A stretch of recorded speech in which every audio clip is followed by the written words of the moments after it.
May tanong ako sa iyo ha, para sa daily reviewer natin ngayong araw na to. Serious naman.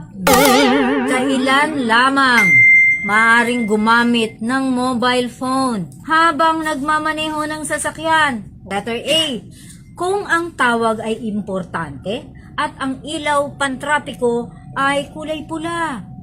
Ibig sabihin, nakahinto ka, no? Letter B, kung ang daloy ng trapiko ay maluwag at ang ilaw pantrapiko ay kulay pula. Letter C, wala sa mga nabanggit. Isip-isip kung anong tamang sagot. O sige, pwede ba gamitin ang cellphone? Ano sa palagay mo ang tamang sagot? Hindi po.